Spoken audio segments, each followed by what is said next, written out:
قبل 2018 ما كنتش بتكلم انجليزي نهائيا، ولا افقه اي حاجه، ولا بعرف اكون جمله، ولا بعرف افهم اللي بيتقال، ولا اي حاجه خالص. وساعتها وقفت مع نفسي وقفه وقلت ازاي انا ما بعرفش اتكلم انجليزي مع ان كل حاجه موجوده على النت.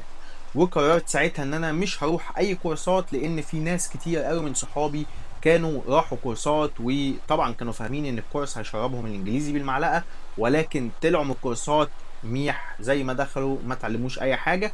مش هقولك ان ده كان عيب في الكورسات اللي خدوها، ولكن انت لما بتروح كورس بالذات في اللغة بتكون معتمد على الكورس اكتر من ما تكون معتمد على نفسك. فانا قلت ليه لا ما اعتمدش على نفسي بنسبة 100%، خصوصا ان كل حاجة موجودة على الانترنت وعلى اليوتيوب وكده. وفعلا ابتديت ان انا اتعلم على اليوتيوب واشوف قنوات عربية، واشوف بقى ازاي اتعلم جرامر، ازاي اصلا اتعلم انجليزي مع نفسي من البداية. وطبعا لو انت بتتفرج على الفيديو دوت، انا متاكد 100% ان انت يعني تعبت كتير جدا وحاولت كتير جدا تتعلم انجليزي ولكن فشلت، او بتعرف ان انت تسمع اللي بيتقال وتفهمه ولكن ما بتعرفش تتكلم انجليزي، او العكس. فانا هنا عشان اقول لك حكايتي في تعليم اللغه الانجليزيه، واني زي ما ذكرت قبل 2018 ما كنتش بتكلم انجليزي نهائيا، وفي خلال سنه واحده بس في 2019 بالذات في شهر 9، بالظبط في شهر 9 ابتديت ان انا اشتغل في فودافون يو كي. وطبعا انتوا عارفين ان شركه فودافون في منها اكتر من اكونت في مصر، في ايطالي، في انجليزي، في فرنساوي، في كل حاجه. فانا دخلت فودافون يو كي، وطبعا دخلت اكتر من انترفيو. افتكر ان انا دخلت 2 انترفيو وفشلت فيهم، وما يئستش وحاولت تاني، وبعديها تقريبا بشهر رحت انترفيو تالت، وقدرت الحمد لله ان انا اتعين خلاص في فودافون يو كي، وعديت الانترفيو. ومع ان الانترفيو ده كان اصعب من كل الانترفيوهات اللي فاتت، تمام. وكان موجود حتى الاوبريشنال مانجر او الاوبريشن مانجر سوري، كان موجود مع الاتش ار ساعتها، وقعدوا الاثنين يقسموا عليا في الاسئله وبتاع.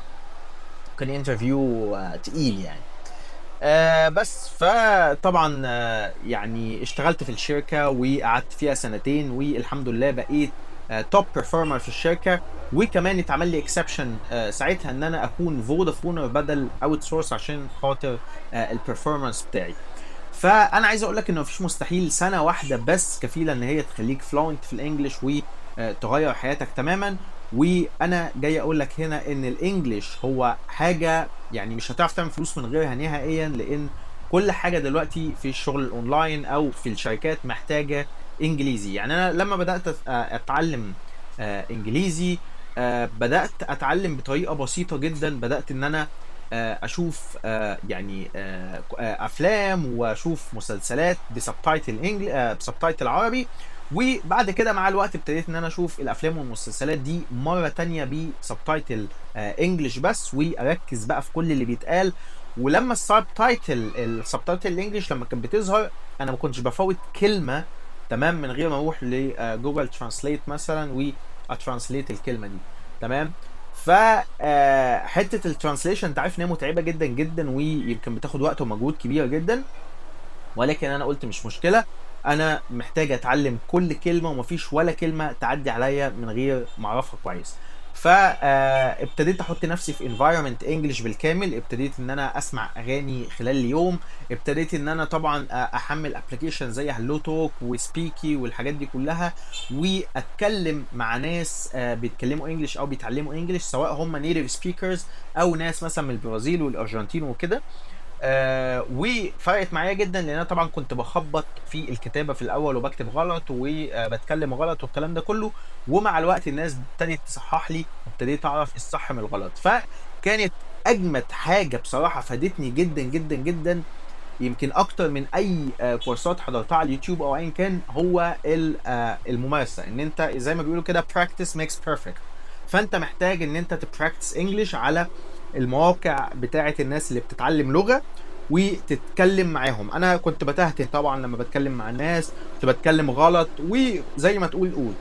بس مع الوقت ابتديت ان انا اتحسن، وابتديت ان انا اعرف ايه الصح من الغلط، والحمد لله الدنيا ظبطت معايا جدا.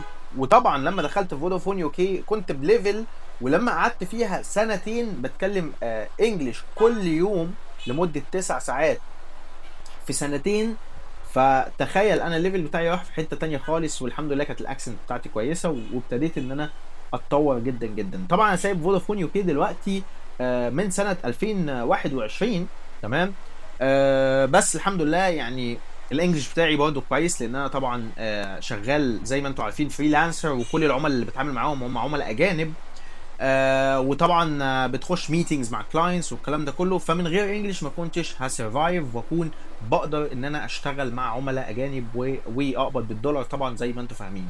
طبعا انا زي ما قلت لكم، انا الفيديوهات اللي بعملها دلوقتي بحاول اعملها ناتشرالي من غير مونتاج من غير اي حاجه. انا قلت اي فيديو هكون عايز اتكلم فيه عن اي موضوع هفتح الكاميرا واتكلم. ده مش معناه ان انا مش هنزل لكم فيديوهات من غير مونتاج، ولكن طبعا حبيت ان انا انزل عدد فيديوهات اكبر بدون ما اضيع وقت كبير في المونتاج، لان انا طبعا شغال وما عنديش وقت.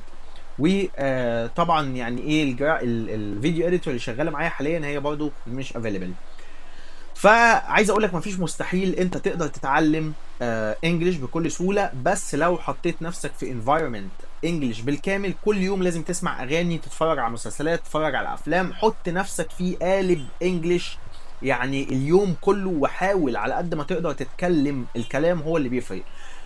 بعد كده لما تلاقي نفسك الدنيا مشيت معاك وبقيت احسن من الاول، الحاجه العظيمه التانية اللي عملتها ان انا كنت بجيب كتب، اقعد اقرا الكتب دي، تمام، واقعد برضه اترانسليت كلمه كلمه كلمه كلمه بترانسليت. ده اللي خد برضه خد الليفل بتاعي في حته تانية خالص. ف يعني حبيت بس اقول لكم القصه دي سريعه، لان في ناس كتير جدا بتحاول تتعلم انجلش والدنيا واقفه معاها.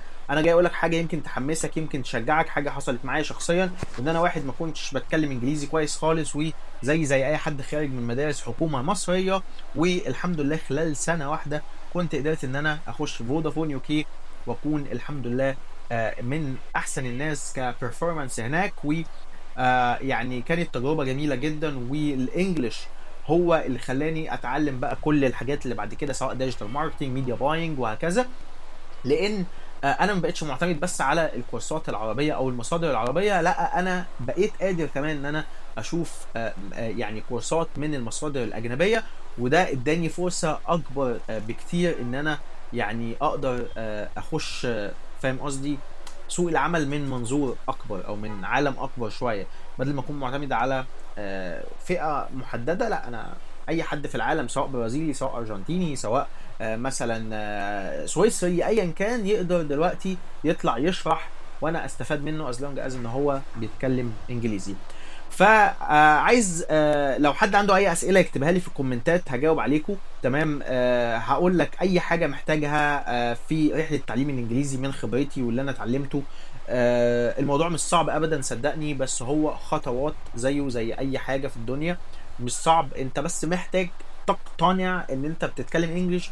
وفي حاجه انا كنت بعملها دايما، ان انا او بعملها دايما يعني قبل اي حاجه، ان انا لما بكون عايز اعمل حاجه بتخيل نفسي في الحاجه دي قبلها. يعني مثلا كنت بتخيل نفسي وانا بتكلم انجليش بطلاقه، تمام، واتخيل نفسي كده وانا بتكلم في التليفون، او طالع مثلا اتكلم كسبيكر قدام الناس كلها بتاع الكلام ده كله. ده كان من الحاجات اللي بتحفزني، وكمان بتحفز الدماغ وتقنعه ان انت فعلا ممكن تقدر تعمل دوت، وبتحصل. فاتمنى كلكم تحققوا كل اللي نفسكم فيه وتتفوقوا في كل المجالات اللي عايزين تتعلموها. اللغه بقت حاجه اساسيه، ما بقتش حاجه اوبشنال او حاجه يعني اختياريه. بالعكس، انت ايا كان شغال ايه محتاج الانجليزي بشكل اساسي دلوقتي، سواء انت عايز تسافر سواء عايز تشتغل ايا كان. ف يعني ما تقفش عندك، حاول مره واثنين وثلاثه واربعه وصدقني هتوصل.